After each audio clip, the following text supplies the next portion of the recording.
بسم اللہ الرحمن الرحیم۔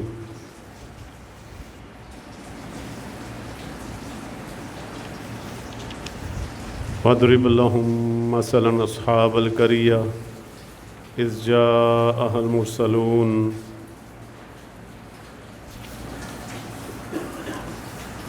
إِذْ أَرْسَلْنَا إِلَيْهِمُ اثْنَيْنِ فَكَذَّبُوهُمَا فَعَزَّزْنَا بِثَالِثٍ فَقَالُوا إِنَّا إِلَيْكُمْ مُرْسَلُونَ صدق اللہ العظیم۔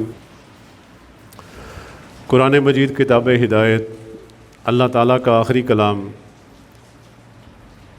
اللہ تعالیٰ نے مکمل رہنمائی عطا فرما دی۔ حضور علیہ الصلوۃ والسلام نے جو دین ہمیں عطا فرمایا ہے وہ مکمل دین ہے۔ اللہ تعالیٰ کی توحید اور اس کی شانیں اللہ تعالیٰ نے قرآن مجید میں بیان فرمائی۔ رسول پاک علیہ الصلوۃ والسلام اور انبیاء علیہ السلام کی شانیں اللہ تعالیٰ نے قرآن پاک میں بیان فرمائی، اور اللہ تعالیٰ نے اولیاء کرام علیہ رضوان کی شانیں اور پہچانیں بھی قرآن مجید میں بیان فرمائی ہیں۔ اور جو لوگ ایمان لائے اپنے انبیاء علیہ السلام پر، ان کا رزلٹ بھی، اس کا نتیجہ بھی قرآن مجید میں، ان کی کامیابی کی گواہی بھی قرآن مجید میں بیان فرمائی۔ اور جو اپنے انبیاء علیہ السلام کے مخالف ہوئے، ان کی بات کو، ان کی دعوت کو نہ مانا، ان کے برے انجام کو بھی اللہ تعالیٰ نے قرآن مجید میں بیان فرمایا، تاکہ ہم ان سے سبق حاصل کر سکیں اور ہمارے دل اس بات پر پختہ ہو جائیں کہ صراط مستقیم پر قائم رہنا، ثابت قدم رہنا، یہی نجات کا باعث ہے، یہی جنت کا راستہ ہے۔ یہاں سورہ یاسین شریف کی آیات مبارکہ تلاوت کرنے کا شرف حاصل کیا۔ اس میں اللہ تعالیٰ نے ایک واقعہ بیان فرمایا ہے۔ فرمایا کہ وَاضْرِبْ لَهُم مَّثَلًا اصحاب القریہ۔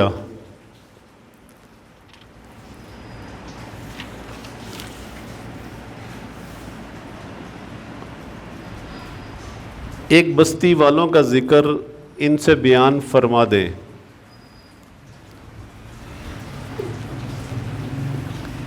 اذ جاءها المرسلون، جب ان کے پاس اللہ تعالیٰ کے فرستادہ آئے، اللہ تعالیٰ کے بھیجے ہوئے آئے۔ ایک بستی کا ذکر ہے یہاں پر۔ وہ بستی بت پرستی کرنے والے لوگ وہاں موجود تھے، اور عیسیٰ علیہ السلام کا زمانہ ہے۔ اور یہ سورہ یاسین شریف میں آیت نمبر 13 اور 14 اور آگے اس کی تفصیلات ہیں۔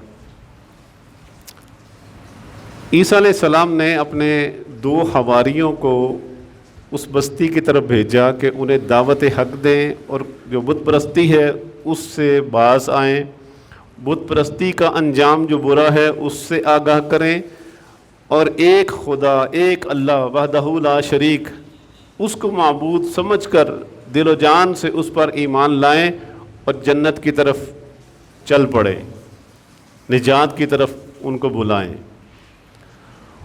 وہ دونوں حواری حضرت عیسیٰ علیہ السلام کے چل پڑے وہاں سے۔ جب اس بستی کے قریب پہنچے تو انہیں ایک بوڑھا شخص ملا جس کا نام کتابوں میں حبیب نجار آتا ہے۔ تو وہ بکریاں چرا رہا تھا۔ اس نے دیکھا کہ یہ لوگ اجنبی ہیں، کیونکہ دیہاتوں میں، بستیوں میں آبادی بہت زیادہ نہیں ہوتی، تقریباً سارے ایک دوسرے کی جان پہچان ہوتی ہے۔ اس نے دیکھا کہ اجنبی لوگ آئے ہیں، ان سے پوچھا تم لوگ کون ہو، کہاں سے آئے ہو؟ انہوں نے کہا کہ ہمیں عیسیٰ علیہ السلام نے بھیجا ہے، اللہ نے بھیجا ہے۔ اس نے پوچھا کس کام کے لیے؟ انہوں نے کہا کہ تمہیں دعوت حق دینے کے لیے۔ اس نے کہا دعوت حق کیا ہے؟ اس نے کہا کہ عیسیٰ علیہ السلام جو دین لے کر آئے ہیں، جو شریعت لے کر آئے ہیں، اس کی تعلیمات تم تک پہنچائیں، اس کی تبلیغ کریں۔ اس نے کہا ہمارا دین تو بت پرستی ہے، تم کس نئے دین کی بات کرتے ہو؟ انہوں نے فرمایا کہ ہم اس اللہ کی بات کرتے ہیں جنہوں نے تمہارے بتوں کو اور تمہیں اور پوری کائنات کو بنایا ہے۔ اس نے کہا اس کی کیا نشانی ہے؟ اس نے کہا کہ وہ ہر شے پر قادر ہے، ہر شے پر قادر ہے۔ اس نے کہا اچھا، اب بندے کا جو ایک نفسیاتی ایک فنومنا ہے، سائیکولوجیکل فنومنا، ہر بندے کا فنومنا ہے کہ جب اسے کوئی اہم چیز سے اس کے ذہن پر سوار ہوتی ہے یا معاملہ پیش آتا ہے تو وہی سب سے پہلے اس کے ذہن میں آتی ہے۔ اس کا بیٹا 2 سال سے بیمار تھا اور ڈاکٹروں نے اس کو لا علاج قرار دے دیا تھا، اب اس کا علاج کوئی نہیں ہے۔ فوراً اس کے ذہن میں خیال آیا کہ کیا تمہارا اللہ میرے بیٹے کو شفا دے سکتا ہے؟ انہوں نے کہا کیوں نہیں دے سکتا؟ انہوں نے کہا پھر کہو اپنے اللہ سے میرا بیٹا تندرست ہو جائے۔ اب وہ عیسیٰ علیہ السلام کے حواری تھے، حواری کا مطلب ہے ان کے صحابی، لیکن صحابی کا لقب ملا ہے رسول اللہ صلی اللہ علیہ وسلم کے جو غلام تھے، صحابہ اکرام رضوان کا لقب انہیں ملا ہے۔ عیسیٰ علیہ السلام اور پہلے انبیاء علیہ السلام کو ان کے جو ایمان یافتہ لوگ ان کے ساتھ ہوتے ہیں انہیں حواری کہا جاتا تھا۔ تو انہوں نے کہا کہ ہاں کیوں نہیں، ہمارا اللہ تمہارے بیٹے کو شفا دے سکتا ہے۔ انہوں نے کہا پھر کوئی سبب پیدا کرو، بندوبست کرو۔ انہوں نے دعا کی اور ان کے بیٹے کے جسم پر ہاتھ پھیرا، اس کا بیٹا تندرست ہو گیا۔ اس کا بیٹا تندرست ہوا، اللہ نے شفا دے دی تو وہ بڑا خوش ہوا، اس نے اس کو بتایا، اس کو بتایا، بات پھیل گئی۔ پھر جو بیمار تھا لوگوں نے پوچھا تمہارا اللہ اور کیا کر سکتا ہے؟ انہوں نے کہا ہمارا اللہ نبینوں کو، اندھوں کو آنکھیں دے سکتا ہے، ہمارا اللہ مردوں کو زندہ کر سکتا ہے، ہمارا اللہ ہر شے پر قادر ہے۔ نبینوں کی لائن لگ گئی، بیماروں کی، کوڑیوں کی لائن لگ گئی، اور وہ دعا فرماتے اور ان کو اللہ شفا عطا فرما دیتا، اللہ تعالیٰ ان کو آنکھیں عطا فرما دیتا۔ یہ عیسیٰ علیہ السلام نہیں ہیں، عیسیٰ علیہ السلام کے امتی ہیں، عیسیٰ علیہ السلام کے امتی، ان کے حواری ہیں۔ اور یہ سورہ یاسین شریف آیت نمبر 13 سے یہ واقعہ شروع ہوتا ہے۔ بعضوں نے ان کو کہا کہ یہ اللہ کے رسول تھے، حالانکہ اس وقت عیسیٰ علیہ السلام کے علاوہ اللہ کے رسول اور کوئی نہیں تھے۔ ہاں یحییٰ علیہ السلام تھے اور زکریا علیہ السلام تھے، لیکن وہ ان کی شہادتیں ہو گئی، ان کے علاوہ وہاں اللہ کے رسول یہ جو حواری آئے تھے یہ عیسیٰ علیہ السلام کے امتی تھے اور بڑے نیک تھے، عیسیٰ علیہ السلام کی شریعت کے پابند تھے، تو اسی وجہ سے عیسیٰ علیہ السلام کا فیض انہیں بھی نصیب ہوا۔ بات جب پھیلی بستی میں تو بادشاہ تک پہنچی، بادشاہ نے کہا کہ بلاؤ انہیں۔ بادشاہ نے جب ان کو بلایا تو انہوں نے کہا کہ تم تو پتہ چلا ہے تمہیں کہ نیا دین لے کر آئے ہو؟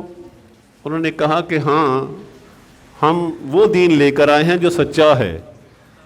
اب بادشاہ تو بادشاہ ہوتے ہیں، اس نے سوچا کہ ہمارے دین کو یہ جھوٹا کہہ رہے ہیں، اس نے ان کو پٹوایا، تشدد کروایا اور قید میں، جیل میں ڈلوا دیا۔ ادھر سے عیسیٰ علیہ السلام نے اپنے ایک تیسرے حواری حضرت شمعون رضی اللہ تعالیٰ عنہ کو بھیجا۔ پہلے 2 جو تھے جن کو قید میں ڈال دیا گیا تھا ان کا نام زیادہ روایات میں آتا ہے صادق اور صدوق رضی اللہ تعالیٰ عنہما۔ تو جب حضرت شمعون رضی اللہ تعالیٰ عنہ آئے وہاں پر، آہستہ آہستہ انہوں نے بادشاہ کے قریب پہنچ گئے اپنی گفتار سے، اپنے فیصلوں سے، کیونکہ وہ پیچھے عیسیٰ علیہ السلام کا فیض جاری تھا، اللہ تعالیٰ کی توجہات بھی ان کو نصیب ہو رہی تھی، تو انہوں نے بادشاہ کے قریب وہ نشست حاصل کر لی۔ اب بادشاہ بھی ان سے مشورے کرنا شروع ہو گیا۔ انہوں نے جب دیکھا کہ بادشاہ مجھ سے مانوس ہو گیا ہے تو انہوں نے ایک دن کہا کہ بادشاہ وہ تیرے پاس 2 بندے آئے تھے جن کو تم نے قید میں ڈالا ہوا ہے، کیوں قید میں ڈالا ہے؟ بادشاہ نے کہا کہ وہ ایک نئے دین کی بات کرتے تھے، تو اس وجہ سے مجھے غصہ آیا، میں نے ان کو پٹوایا اور قید میں ڈلوا دیا۔ تو حضرت شمعون رضی اللہ تعالیٰ عنہ نے فرمایا کیا بادشاہ تم نے ان کی بات سنی تھی؟ کہنے لگا نہیں، بات تو نہیں سنی تھی، جیسے ہی اس نے کہا کہ ہم نیا دین لے کر آئے ہیں تو مجھے غصہ آ گیا۔ حضرت شمعون رضی اللہ تعالیٰ نے فرمایا کہ انہیں بلائیں، اگر آپ پسند کریں تو انہیں بلائیں اور ان کی بات سنیں۔ بادشاہ نے کہا ٹھیک ہے بلا لیتے ہیں۔ بادشاہ نے ان دونوں کو بلوایا۔ جب وہ دربار میں تشریف لائے تو بادشاہ نے کہا کہ بتاؤ کیا تمہارا دین ہے، کیا دعوت ہے؟ تو انہوں نے پھر دعوت حق پیش کی، اللہ تعالیٰ کی وحدانیت، اللہ تعالیٰ کی قدرتوں کو بیان فرمایا، اللہ تعالیٰ کی توحید کو بیان فرمایا وہاں پر، اور عیسیٰ علیہ السلام کی شانیں بیان کی اس کے سامنے۔ وہ بڑا حیران ہوا، اس نے کہا تمہارا اللہ سب کچھ کر سکتا ہے؟ ایک اللہ، کیونکہ انہوں نے تو کئی بت بنائے ہوئے تھے، تمہارا ایک اللہ جس کی تم دعوت دیتے ہو کہ وہ ایک ہے، وحدہ لا شریک ہے، کیا وہ اکیلا سارا کچھ کر سکتا ہے؟ انہوں نے فرمایا ہاں۔ تو اس نے کہا اچھا وہ ایک میرا درباری ہے، اس کا بیٹا نبینا ہے، اس کی آنکھیں ٹھیک کر دے گا تمہارا اللہ؟ انہوں نے کہا ہاں اللہ ہمارا قادر ہے، ہر شے پر قادر ہے، وہ ان کی آنکھیں بھی ٹھیک کر دے گا۔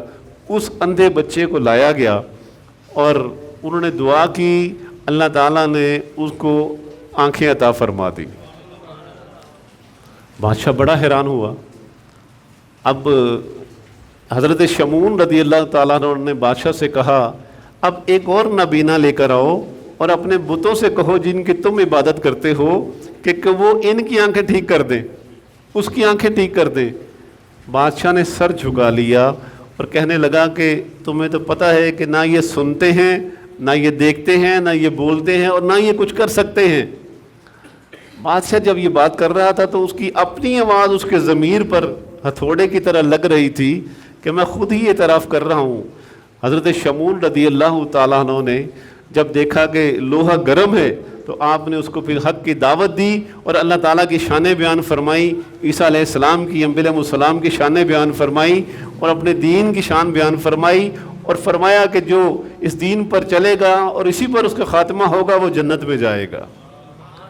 بادشاہ پر ان کی باتوں کا اثر ہوا، وہ مسلمان ہو گیا، ایمان لے آیا، اور کئی اور لوگ بھی ایمان لے آئے۔ اب یہ کن کا واقعہ ہے؟ حضرت عیسیٰ علیہ السلام کا نہیں، حضرت عیسیٰ علیہ السلام کے جو حواری ہیں، ان کے جو امتی ہیں، یعنی اس دور کے جو ولی ہیں، یہ ان کا واقعہ ہے۔ ان کی کرامات کو اللہ تعالیٰ نے یہاں بیان فرمایا ہے۔ تو کیا اس بادشاہ نے کہا تھا کیا تمہارا اللہ مردہ کو بھی زندہ کرنے پر قادر ہے؟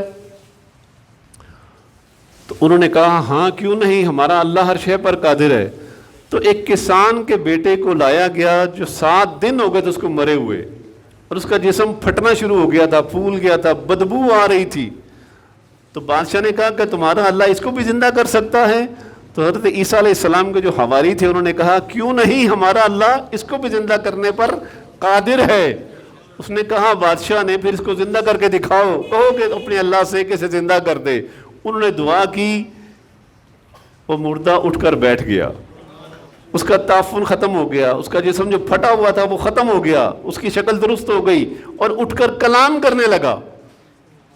اس نے کہا کہ میں اس جگہ پر تھا کہ جہاں پر بڑی وحشت تھی، ظاہر ہے جہنم کی آگ اسے دکھائی جا رہی تھی، بڑی وحشت تھی وہاں پر، اور پھر مجھے 3 بندے دکھائے گئے کہ جس کی دعوت یہ 3 بندے لے کر آئے ہیں وہ دعوت حق ہے، اسے قبول کر لینا چاہیے۔ بادشاہ نے پوچھا وہ 3 بندے کون ہیں؟ فرمایا یہ 2 جن کو تم نے قید میں رکھا تھا، اور تیسرا یہ جو بعد میں آئے ہیں، یہ جو بات کر رہے ہیں یہ سچی باتیں کر رہے ہیں، ان کی دعوت کو قبول کر لو۔ جی ایک دوسرا واقعہ سورۃ النمل، یہ 19واں پارہ ہے اور سورت کا نمبر ہے 27۔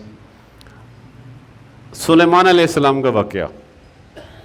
حضرت سلیمان علیہ السلام جو اپنے تخت پر تشریف فرما ہوتے تو وہ تخت ہوا میں بڑی تیز رفتاری سے اڑتا، بڑی تیز رفتاری سے اڑتا، اور کوئی جھٹکا نہ لگتا، کوئی ان کے پریشانی نہ ہوتی۔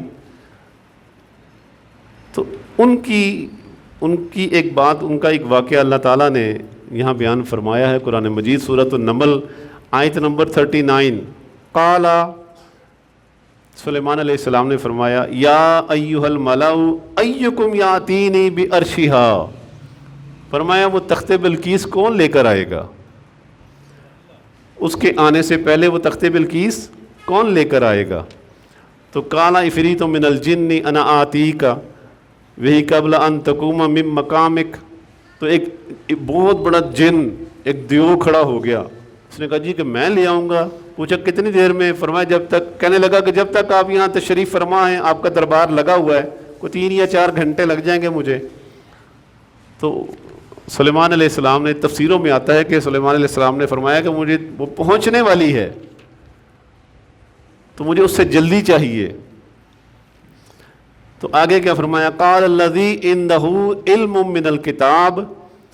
تو ایک شخص کھڑا ہوا جو کتاب کے علم کو، جس کے پاس کتاب کا علم تھا، یعنی وہ سلیمان علیہ السلام کا حواری تھا، وہ سلیمان علیہ السلام کے صحابی تھا.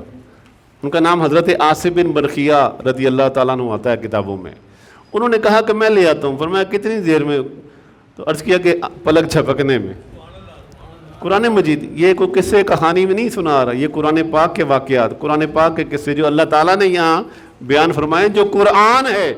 ذالک الکتاب لا ریب فیہ، یہ وہ کتاب ہے جس میں زیر زبر میں بھی شک نہ کرنا، کسی چیز میں شک نہ کرنا، اور اس کو اسی طرح سمجھنا جس طرح اس کو سمجھنے کا حق ہے. اچھا، وہ تخت حاضر ہو گیا. جیسے ہی ملکہ بلقیس آئی، انہوں نے کہا یہ تو وہی لگتا ہے میرے والا. بہرحال وہ بھی ایک قصہ الگ ہے، وقت ہمارا بڑا مختصر ہے.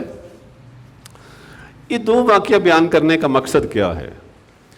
یہ مقصد یہ ہے، ہماری چونکہ ہر جمعہ موضوعات مختلف چلتے رہتے ہیں، اور بعض موضوع تو طویل ہوتا ہے، وہ 3-4 جمعہ تک اس کی گفتگو چلتی ہے الحمدللہ.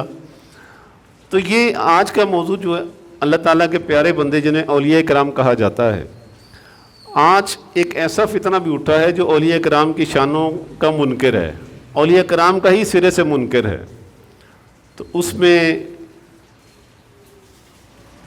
اس فتنے سے بچنے کے لیے یہ جو قرآن مجید میں اللہ تعالیٰ نے واقعات بیان فرمائے ہیں، یہ انبیاء علیہ السلام کے واقعات نہیں میں نے سنایا آپ کو، یہ ان کے صحابہ کہہ لیں ان کو، ان کے جو حواری ہیں ان کے میں نے یہ واقعات بیان فرمائے ہیں. ادھر عیسیٰ علیہ السلام کے جو امتی تھے، ادھر حضرت سلیمان علیہ السلام کا امتی پلک جھپکنے سے پہلے وہ تخت لے آیا. اس کا تو کسی کو انکار نہیں ہے نا، کوئی کرے گا تو پھر قرآن پاک کی آیت کا انکار کرے گا. تو جب اس کو مانتے ہو تو مان لو کہ اللہ کے اولیاء ہوتے ہیں. نبوت کا باب بند ہوا ہے کہ اب نیا نبی کوئی نہیں آ سکتا، لیکن ولایت قیامت تک کے لیے ہے. اب ولایت ہے کیا، اس کو سمجھیں. اللہ تعالیٰ ہر شے پر قادر ہے. جب وہ انبیاء علیہ السلام کو بھیجتا ہے تو ان کو کسی کو ایک، کسی کو دو، کسی کو زیادہ معجزات عطا فرما کر بھیجتا ہے. تو اللہ تعالیٰ اپنی جو شانیں ہیں اس کی، ان کی جو قدرتیں ہیں، اس کا فیض وہ عطا فرماتا ہے انبیاء علیہ السلام کو ڈائریکٹ، انبیاء علیہ السلام کو عطا فرماتا ہے. اور اپنے وقت کے جو انبیاء علیہ السلام ہیں، وہ جو ان کے امتی ہوتے ہیں، وہ جو اللہ کے نبی علیہ السلام کا قرب حاصل کر لیتے ہیں شریعت پر پابندی کے ساتھ، نیک اعمال کے ساتھ، اور گناہوں سے بچتے ہوئے، تو پھر ان انبیاء علیہ السلام کے جو معجزات ہیں ان کا فیض انہیں بھی نصیب ہو جاتا ہے. یہ ایک اصول یاد رکھیں، پھر کرامت سمجھ آئے گی. اب دیکھیں عیسیٰ علیہ السلام کے معجزات کیا تھے کہ وہ مادرزاد نبینوں کو بینا کر دیتے تھے، اندھوں کو آنکھیں دے دیتے تھے اللہ کی عطا سے، اور کوڑی کو شفا مل جاتی تھی، اور جو مردے تھے ان کو زندہ کر دیتے تھے. یہ ہے نا معجزات عیسیٰ علیہ السلام کے. ان کے جو حواری تھے انہوں نے بھی انہی معجزات کا فیض دکھایا. انہوں نے بھی بیماروں کو شفا دی اللہ کی عطا سے، انہوں نے بھی کوڑیوں کو شفا ہو گئی ان کی دعا سے، اور مردہ زندہ کر کے انہوں نے دکھا دیا.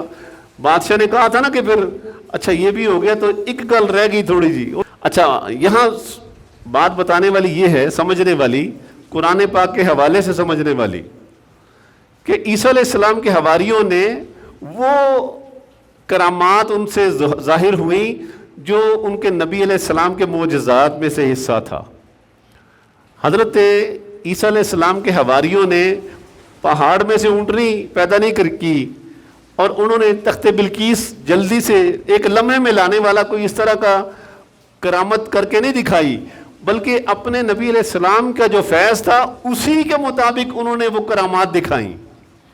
تو پتہ چلا کہ جو انبیاء علیہ السلام جن کو جو معجزات ملے، وہ ان کے معجزات کا فیض ان اولیاء کو ملتا ہے جو اپنے نبی کی شریعت کے بڑے پابند ہوتے ہیں، ان کو اللہ تعالیٰ کی توجہات بھی نصیب ہوتی ہیں اور ان کے اپنے نبی کے توجہات کا بھی فیض نصیب ہوتا ہے، اور پھر ان کے ہاتھوں سے وہ کرامات کا ظہور ہوتا ہے، اور یہ قیامت تک جاری رہے گا۔ بات سمجھ آ رہی؟ یہ ہے اصول، معجزہ کیا ہے اور کرامت کیا ہے۔ اب بات ہے امام الانبیاء صلی اللہ علیہ وسلم کی۔ اب ختم نبوت کا اعلان ہو چکا، اب دیکھنا یہ ہے کہ نبی پاک علیہ الصلوۃ والسلام کے جو معجزات ہیں ان کا دائرہ کار کتنا ہے، ان کو کتنے معجزات ملے۔ اللہ یا رسول یا رسول۔ اب رسول اللہ صلی اللہ تعالی وسلم چونکہ امام الانبیاء ہیں صلی اللہ تعالی علیہ وآلہ وسلم، اور امام عسقلانی رحمۃ اللہ تعالی علیہ اپنی کتاب مواہب الدنیا میں لکھتے ہیں، وہ فرماتے ہیں کہ بڑی مشہور زمانہ کتاب ہے امام عسقلانی رحمۃ اللہ تعالی علیہ کی مواہب الدنیا۔ وہ فرماتے ہیں کہ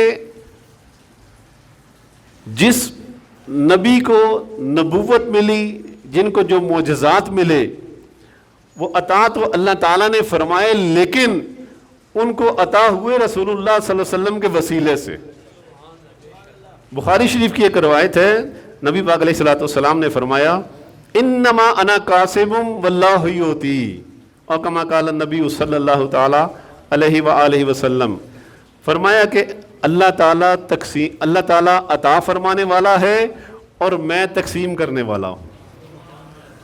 اب جو عطا اللہ تعالیٰ کی طرف سے ہے وہ رسول اللہ تقسیم فرما رہے ہیں۔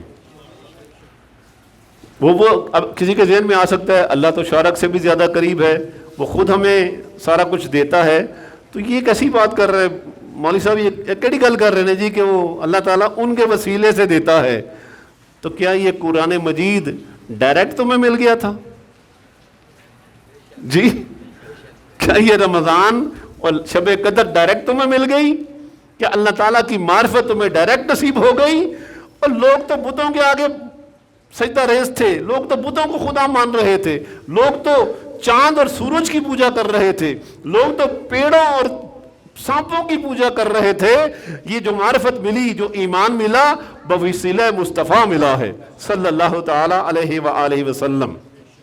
تو پتہ چلا کہ ہر نبی علیہ السلام کا جو معجزہ ہوتا ہے، اس کا جو فیض ہے، اس کے معجزے کا فیض ان کے امتیوں کو نصیب ہوتا ہے۔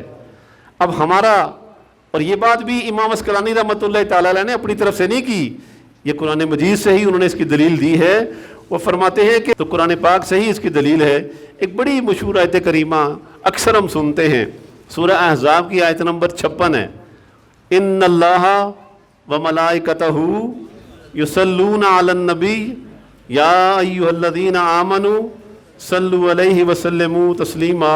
محبت سے پڑھ لیتے ہیں درود پاک، الصلاۃ والسلام علیک یا سیدی یا رسول اللہ وعلی آلک واصحابک یا حبیب اللہ۔ جب یہ آیت مبارکہ نازل ہوئی، صحابہ کرام بڑے خوش ہوئے کہ ہمارے نبی علیہ السلام کی ایک اور شان۔ پر نبی پاک علیہ السلام نے جب درود پاک پڑھنے کی فضیلت بیان کی تو وہ اور خوش ہوئے کہ ایک مرتبہ درود پاک پڑھیں اور ایک مرتبہ سلام بھیجیں آپ پر تو اللہ تعالیٰ 10 رحمتیں عطا فرماتا ہے، 10 مرتبہ سلام کا جواب عطا فرماتا ہے، 10 درجے بلند فرما دیتا ہے، 10 گناہ مٹا دیتا ہے، اور جو کثرت سے دروشی پڑھنے والا ہے وہ رسول اللہ کے قریب ہوتا چلا جاتا ہے۔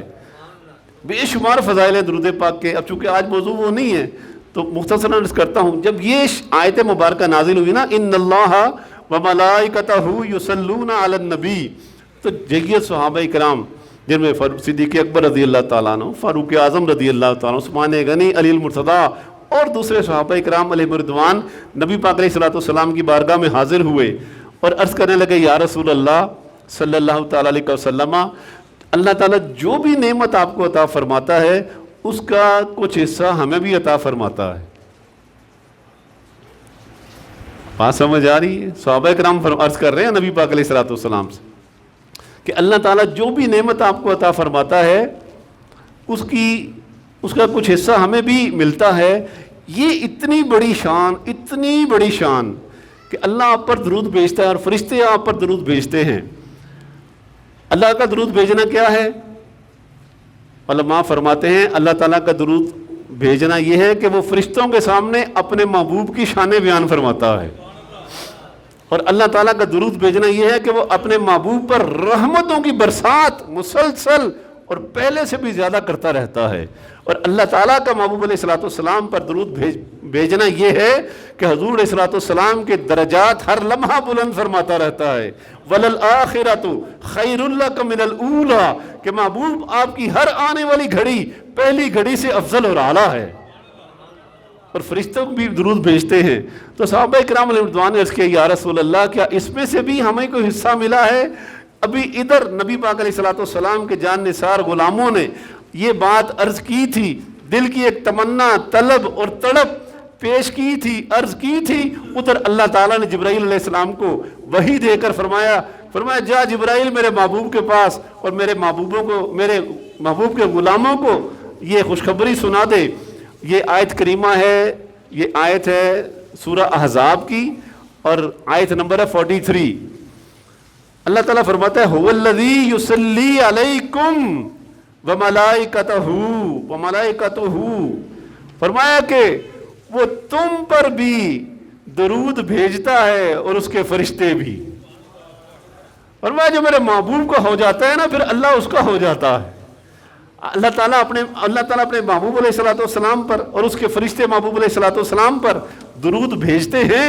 فرمایا جو میرے محبوب کی اتباع میں آ جاتا ہے اور میرے محبوب کو راضی کر لیتا ہے تو اللہ راضی ہو جاتا ہے، اور جب اللہ راضی ہو جاتا ہے تو پھر وہ اپنے محبوب علیہ الصلوۃ والسلام کے ان پاک پیارے بندوں پر جو میرے محبوب کی اتباع میں ہوتے ہیں اللہ اور اس کے فرشتے پھر ان پر بھی درود بھیجتے ہیں۔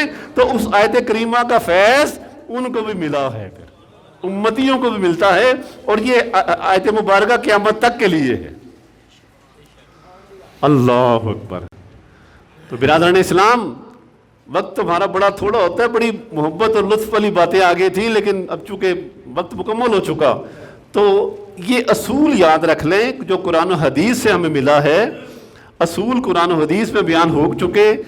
اب ہر ولی کا ذکر اس میں نہیں ہے، ہر نبی علیہ السلام کا ذکر اس کے اندر نہیں ہے، چند انبیاء علیہ السلام کا ذکر ہے، لیکن اصول بیان فرما دی اللہ تعالیٰ نے کہ جو انبیاء علیہ السلام کو اللہ تعالیٰ معجزات عطا فرما دیتا ہے تو ان معجزات کا فیض اللہ تعالیٰ ان کی امت کے جو اولیاء ہیں انہیں بھی عطا فرما دیتا ہے۔ اللہ پاک یہ قرآن پاک کا صحیح فہم عطا فرما دے۔ اسی قرآن کو پڑھ کے کئی گمراہ ہو جاتے ہیں اور اسی قرآن کو پڑھ کے کئی ہدایت یافتہ ہو جاتے ہیں۔ یضل بہ کثیرا ویہدی بہ کثیرا وما یضل بہ الا الفاسقین۔ فرمایا گمراہ وہ نہیں ہوگا جو دل کا سچا ستھرا ہوگا، بلکہ گمراہ وہ ہوگا جس کے دل میں فسق ہوگا، جس کے دل میں فسق ہوگا۔ وما یضل بہ الا الفاسقین، اور فاسق ہونے کی سب سے بڑی جو نشانی وہ یہ ہے کہ وہ اللہ کے پیاروں کا گستاخ ہوگا۔ اسے پھر یہ قرآن یہی پڑھے گا لیکن گمراہ ہو جائے گا۔ یہ آیت جو سورہ نمل کی آیت تخت بلقیس والی، اور جو حضرت عیسیٰ علیہ السلام کے حواری وہاں گئے، انہوں نے بیماروں کو شفا دی، اندھوں کو آنکھیں دی اللہ کی عطا سے، مردہ زندہ کر دیا اللہ کی عطا سے۔ تو یہ قرآن پڑھتے تو ہیں لیکن چونکہ اندر فسق ہے، اللہ کے محبوبوں اور اللہ کے پیاروں کا ادب نہیں ہے، یہ سب سے بڑا فسق ہے۔ اللہ کے پیاروں کا کہ گستاخ بنتے ہیں، انہیں ہم نہیں مانتے کسی ولی کو، ہم نہیں مانتے کسی کو مشکل کشا، ہم نہیں مانتے اللہ کے سوا کسی کو حاجت روا، ہم نہیں مانتے کسی کو اللہ کے سوا دستگیر، صرف اللہ، صرف اللہ۔ تو جو قرآن پاک میں اللہ نے اپنے اولیاء کی شانیں بیان فرمائی ہیں، یہ تو سیدھا سیدھا اس کا انکار ہو رہا ہے۔ اللہ تعالیٰ ایسے گندے عقیدے سے، بد عقیدگی سے ہمیں، ہماری اولادوں کو اور تا قیامت آنے والی نسلوں کو محفوظ فرمائے اور ہمیں صحیح قرآن کا فہم عطا فرما دے۔ یہ میں نے ایک بات بھی اپنی طرف سے نہیں کی، یہ قرآن پاک ہے، اس کی آیات کے حوالے آپ کو دیے، ان کی تفاسیر کے حوالے آپ کو دیے، امام اسقلانی رحمۃ اللہ کا حوالہ آپ کو دیا۔ اور برادران اسلام، جو لوگ آپ کو اللہ کے اولیاء کرام کی شان میں گستاخانہ جملے بولتے ہوئے یا ایسے جملے کے ان کی شان میں نقص نکالتے ہیں یا ان کا مذاق اڑاتے ہیں،